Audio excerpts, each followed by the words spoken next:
अच्छा, कई बार ये लगता है कि मुंबई तो हमने इतने बार घूमा है, अब घूमने की क्या ज़रूरत है, और वैसे भी मुंबई में है क्या? गणपति बप्पा मोरया, देखिए ना आप, मैं यहाँ तक आ गई दादर में और मैं दर्शन करने नहीं जा पाई सिद्धिविनायक, क्योंकि मैं मन में सोच के आई थी कि मैं यहाँ पे टाइम स्पेंड करूँगी उनके साथ, एंड इसके बाद मैं जाऊँगी सीधा सिद्धिविनायक दर्शन करके मैं जाऊँगी, भी नहीं जा पाई। मैंने कैब कर लिया, अपने दिमाग में भी आ रहा है कि अरे जय हो बप्पा, जय की बप्पा की जय। मैं ये कह रही थी कि हम जिस भी शहर में रहते हैं ना, आप बॉम्बे रहते हैं, दिल्ली रहते हैं, या साउथ बेंगलोर, तेलंगाना या गाँव में, कई बार ऐसा लगता है ना, ट्रैवलिंग करना बहुत भारी है। हम बहुत प्लान करेंगे, फिर हम ट्रैवलिंग के लिए जाएंगे, ट्रैवल करेंगे। मेरा मानना ये है कि ट्रैवल कई बार ऐसे भी हो जाता है ना कि मैं अब आई हूँ इधर मीटिंग के लिए, तो मैं या तो चुपचाप बैठ के चुपचाप निकल जाऊँ, या तो मैं यहाँ पे इन जगहों को घूमते हुए, यहाँ की चीज़ों को देखते हुए, उन्हें ऑब्जर्व करते हुए, उन्हें फील करते हुए सबको मैं इसे चाहूँ, तो ये मेरा एक अच्छी यात्रा बन जाएगी, चाहे भले वो यात्रा वो अंधेरी से लेकर के पैदल तक की ही हो। मैं पहले अभी यहाँ का दिखाती हूँ। तो बहुत टाइम बाद मैं यहाँ पे आई दादर, और यहाँ का नज़ारा देखकर मुझे बहुत अच्छा लग रहा है, क्योंकि बारिश का टाइम है और बारिश के टाइम में घूमने का आनंद ही कुछ और होता है। तो जैसे मैंने बताया कि यहाँ पे सिद्धिविनायक और दादर में बहुत कुछ है। दादर एक पुराना मुंबई है जिसे कहते हैं, सीएसटी, चर्च गेट, उसके पास सब मरीन ड्राइव ये सब आते हैं, और न्यू बॉम्बे, ये सब न्यू बॉम्बे तो वासी हो गए, तो ये तो दादर तक आते हैं। दादर भी बहुत पुराना है। कहते हैं बॉम्बे पहले छोटे छोटे जो टापू होते हैं वैसे थे, छोटे छोटे विलेज उस टाइप का बना था, और लोग नाव से जाते थे।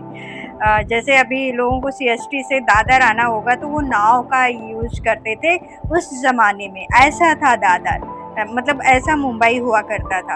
और अंधेरी साइड तो ये सब बिल्कुल कुछ था ही नहीं, तब विलेज था, बहुत बाद में डेवलप हुए, धीरे धीरे बढ़ते बढ़ते बढ़ते बढ़ते आज बॉम्बे इतना बड़ा हो गया, और बॉम्बे के अलावा भी न्यू बॉम्बे भी इतना डेवलप हो गया। अब थाने, कल्याण है उधर, पनवेल साइड। तो एनीवे मैं बात कर रही हूँ कि दादर की, और ये खूबसूरत लगता है, और मैं जब भी आती हूँ यहाँ पे तो मैं चाहती हूँ कि कुछ टाइम यहाँ पे एक्सपेंड करूँ। अब चूंकि मेरे पास बारिश का समय है और मुझे जल्दी वापस भी जाना है, यू नो कि बॉम्बे का ट्रैफिक कितना होता है, तो मैं चाहती हूँ कि इसे मैं चलते चलते ही अपने मोबाइल में कैप्चर करूँ। और जब भी आप घूमने आते हैं बॉम्बे तो सिद्धिविनायक बहुत ईजी है घूमने के लिए। आप बस टैक्सी करिए या लोकल ट्रेन पकड़िए, उतरिए, और वहाँ से वॉकिंग डिस्टेंस है अगर आप ट्रेन से आते हैं। अगर आप कैब करके आते हैं तो आपकी मर्ज़ी है, ज़्यादा भी उसमें फेयर नहीं आता, ज़्यादा खर्च नहीं आएगा, कुछ 100-200 में आप सिद्धिविनायक विजिट कर सकते हैं। फिर महालक्ष्मी आ जाता है, और फिर अगर आपको मरीन ड्राइव, मुंबा देवी ये सब के दर्शन करने हैं तो आपको सीएसटी जाना पड़ेगा। लेकिन उसके बाद फिर आइए आप दादर, जहाँ पे आपको दादर के बाद आपको माहिम में माहिम दरगाह है, और भी बहुत सारी चीज़ें मिल जाती हैं।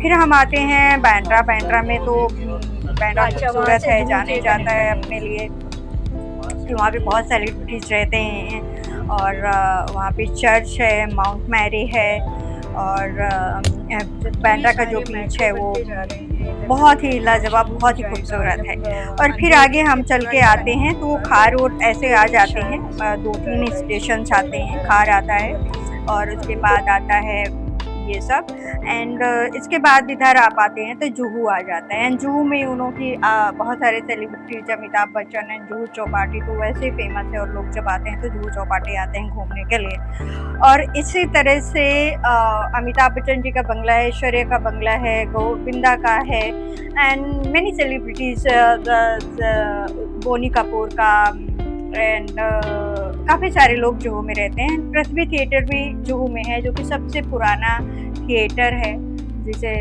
में थिएटर प्ले करना लोग बहुत ही गौरव मानते हैं, और हर किसी की इच्छा होती है कि वो एक बार जाके प्ले वहाँ पर देखें, और प्ले देखना भी वहाँ पे बहुत अच्छा लगता है, क्योंकि यूनिक थिएटर बना है, और उसे राज कपूर के टाइम पे बना था, शशि कपूर साहब ने उसे सँभाला, उनके हिस्से में आया और अब उनकी बेटी सँभाल रही थी, शायद अभी किसी और को दिया है। तो पृथ्वी थिएटर का अपना एक इतिहास है, हिस्ट्री है। जुहू चौपाटी जब आप आते हैं तो हमेशा आपको जुहू चौपाटी में एक खाने के लिए बहुत सारी चीज़ें मिलती हैं। चौपाटी बहुत बड़ा है, तो घूमने के लिए, बैठने के लिए और एक शुद्ध जो हवा है वो लेने के लिए, एंजॉय वेकेशन या जैसे भी जब भी मन होता है आप आके बीच पे बैठ जाते हैं और वो एक अलग ही सुकून देता है, जहाँ की ठंडी हवा और ये वहाँ की लहरें जो आपके मन को शांत करती हैं।